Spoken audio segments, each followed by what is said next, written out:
Korea Selatan dan Indonesia sama-sama pernah dijajah oleh Jepang. Merdekanya di tahun dan di bulan yang sama. Cuma beda 2 hari, Korea 15 Agustus dan Indonesia 17 Agustus. Tapi, kenapa perbedaan kemajuannya begitu jauh? Padahal kemerdekaannya cuma beda 2 hari. Selengkapnya di comparison. Ya, Korea dan Indonesia adalah negara yang sama-sama dijajah sama Jepang selama 3,5 tahun untuk Indonesia dan Korea selama 35 tahun. Jepang terkenal cukup kejam di daerah jajahannya. Kayak di Indonesia aja mereka awalnya ngaku-ngaku saudara se-Asia. Padahal rakyat Indonesia udah berharap bakalan ada perubahan setelah dijajah Belanda selama berabad-abad. Nggak taunya malah mereka jadiin kita Romusha buat ngeruk sumber daya kita. Wanita dijadiin Jugun Yanfu atau budak seks tentara Jepang. Belum lagi pembunuhan rakyat kita nih yang banyak banget terjadi. Pokoknya lebih parah deh. Dan itu juga yang dialamin sama Korea dan juga negara jajahan Jepang lainnya kayak Tiongkok. Tapi akhirnya penderitaan berlalu setelah Jepang kalah sama tentara sekutu. 2 kota mereka, Hiroshima dan Nagasaki, dibom atom sama sekutu. Porak-poranda dah tuh Jepang. Akhirnya Indonesia dan Korea memanfaatkan kekosongan kekuasaan dengan memproklamirkan kemerdekaannya yang berjarak 2 hari tersebut. Tapi kenapa Indonesia tertinggal jauh sama Korea, baik dari segi ekonomi, teknologi, dan industri hiburannya. Sebenarnya setelah kemerdekaannya Korea terseok-seok dan penuh masalah. Setelah Perang Dunia Kedua, Amerika Serikat dan Uni Soviet terlibat Perang Dingin. 2 negara adik kuasa ini terbagi menjadi 2 kubu, yaitu Blok Timur untuk Soviet dan sekutu dan Blok Barat untuk Amerika dan sekutunya, dengan misinya untuk menguasai dunia dan menyebarkan ideologi mereka. Negara miskin seperti Korea terkena imbasnya dari perseteruan 2 negara dengan 2 ideologi tersebut, sehingga timbullah Perang Korea. Hasil dari Perang Korea menimbulkan perpecahan di Korea, sehingga Korea terbagi menjadi Korea Selatan dan juga Korea Utara. Korea Selatan yang didukung kekuatan Amerika Serikat dengan paham liberal kapitalis, sedangkan Korea Utara didukung Uni Soviet yang berpaham komunis. Setelah Perang Saudara ini, Korsel jadi terpuruk deh. Korsel menjadi salah satu negara termiskin di Asia. Kemiskinan membelenggu Korsel lebih dari 1 dekade. Bahkan saat itu Korea Utara berada di atas Korea Selatan dalam soal kemajuan negara. Karena Korea Utara mewarisi sebagian besar industri yang ditinggalkan oleh kolonial Jepang, termasuk 80% pembangkit listrik. Sedangkan Korsel memiliki sebagian besar wilayah pertanian, namun itu pun belum cukup untuk mengenyangkan seluruh warganya. Jika dibandingkan dengan Indonesia pasca kemerdekaan, Korea Selatan memiliki masalah yang lebih pelik. Ada perang saudara, kemiskinan, ada luka yang luar biasa terhadap Jepang, dan tentu kewaspadaan terhadap Korea Utara. Beberapa hal tersebut menjadi pemicu utama rakyat Korea untuk bangkit. Kebangkitan pertama dimulai dari sektor industri dan pasar bebas. Dimulai di awal tahun 60-an, Korea Selatan dipimpin oleh Jenderal Park Chung-hee yang berkuasa sejak kudeta terhadap rezim otoriter Syngman-rhee di tahun 1961. Setelah pemerintahan baru ini, kondisi ekonomi Korea Selatan berubah cepat menuju kemakmuran. Masih menuju sih, tapi pondasinya dibangun dengan kokoh. Banyak nih yang nyebut momen tersebut sebagai The Miracle of Han River alias keajaiban Sungai Han. Beberapa langkah diambil untuk membangun Korea Selatan. Yang pertama adalah pengalihan substitusi impor ke pengembangan industri berorientasi ekspor. Korea Selatan langsung mengambil langkah yang apik dengan shifting dari impor menuju ke ekspor. Sebut aja perusahaan-perusahaan kayak Hyundai, Samsung, LG menjadi brand-brand kuat di pasar internasional. Di Korsel, pemerintah juga mengambil kontrol atas kredit. Jadi pemerintah support kredit buat UKM-UKM, pengusaha-pengusaha di sana untuk berinovasi. Dan pemerintah Korsel juga memberikan perlindungan hak milik kepada UKM-UKM tersebut, sehingga investor jadi lebih yakin buat invest di sana. Untuk mewujudkan sektor ekonomi tersebut, Korsel dibantu oleh Amerika Serikat, yang juga sebagai ayahnya.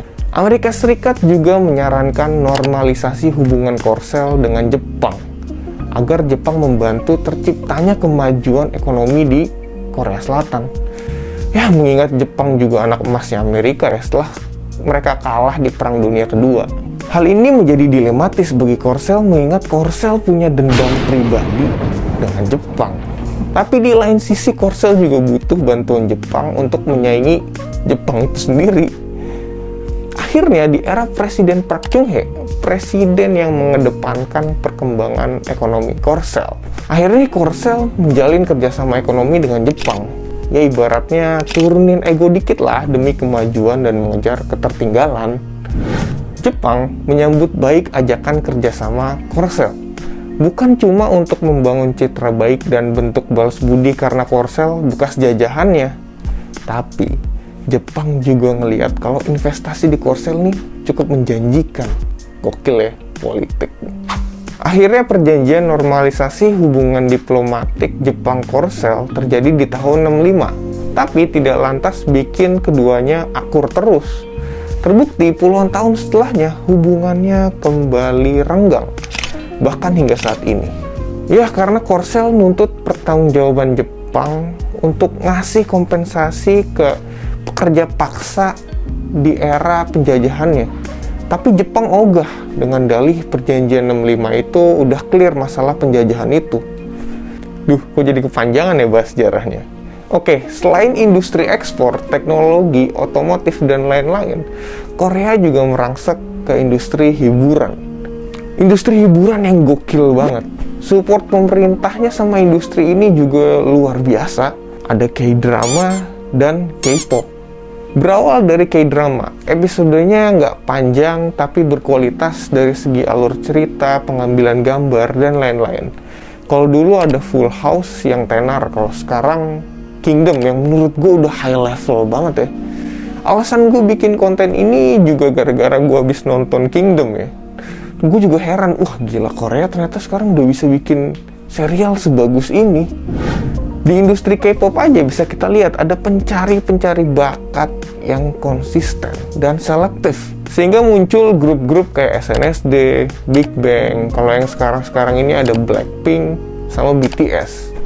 Bahkan gara-gara efek Korean Wave ini, budaya Korea udah jadi komoditi. Lu lihat aja deh, warga kita, Ava Korea di sosmed apapun banyak banget. Orang-orang jadi tertarik nih akhirnya sama bahasanya, fashionnya, dan jelas turis-turis yang datang ke Korea dong yang bikin devisa negara Korea naik. Bahkan BTS berkontribusi untuk ekonomi Korsel lebih dari 50 triliun. Itu baru BTS aja. Ya lo lihat aja kemarin BTS meal kayak apa ramenya. Bagaimana dengan Indonesia? Ya sebenarnya kurang apple to apple ya, mengingat luas wilayah yang jauh berbeda. Korsel tuh nggak nyampe seluas Pulau Jawa. Tapi kalau kita bandingin dari fase awal kemerdekaan, waktu itu Korea masih perang saudara, terus mulai bangkit di awal 60-an. Sedangkan Indonesia di masa-masa awal kemerdekaan masih berfokus kepada pembangunan ideologi dan persatuan. Selain itu, Indonesia juga dimanjakan dengan sumber daya alam yang melimpah. Dan sektor industri waktu itu masih dipegang oleh perusahaan Belanda sampai akhir tahun 50-an dinasionalisasi oleh Bung Karno dan mendepak 40.000 lebih orang Belanda dari Indonesia. Tapi hal ini justru membuat kerugian karena SDM kita belum mampu menyaingi SDM Belanda saat itu. Kemudian soal pembangunan di luar Jawa Bali baru dimulai di tahun 1974 lewat program Repelita II Presiden Soeharto melalui pinjaman asing. Gak cuma dari segi infrastruktur, ekonomi kita juga udah ketinggalan jauh dari Korea yang punya brand-brand besar yang jadi komoditas ekspor. Dari sisi komoditas hiburan, ya lu nyalain aja dah TV lu tonton tuh sinetron kita kualitasnya kayak apa. Atau lu lihat di komen YouTube, orang kita masih percaya sama prank settingan acara TV yang pranknya diulang-ulang. Tapi industri film kita sih masih ada harapan ya, mengingat kualitasnya bagus-bagus kok. Ya, ketinggalan dari segi ekonomi, industri hiburan, dan lain-lain bukan berarti nggak ada harapan. Lebih baik ketinggalan terus berbenah daripada nyerah gitu aja. Sistem pendidikan tuh harusnya jadi senjata utama ya, biar rakyat kita jadi lebih kritis, terus tercipta SDM berkualitas, dan terbiasa berbeda. Ya, sebenarnya nggak bisa disalahin rakyatnya juga sih, ini karena sistem yang menimbulkan ketimpangan nih antara orang kota besar yang punya privilege pendidikan bagus, habis itu juga mereka mudah mengakses informasi. Ya, kalau di daerah-daerah dan pelosok ya ketinggalan. Jadi mau lu kasih tayangan berkualitas pun nggak bakalan dimakan kalau masyarakatnya belum literate. Yaudah, gitu aja dari gua. Kalau ada info yang salah bisa lu koreksi di kolom komen di bawah. Ciao!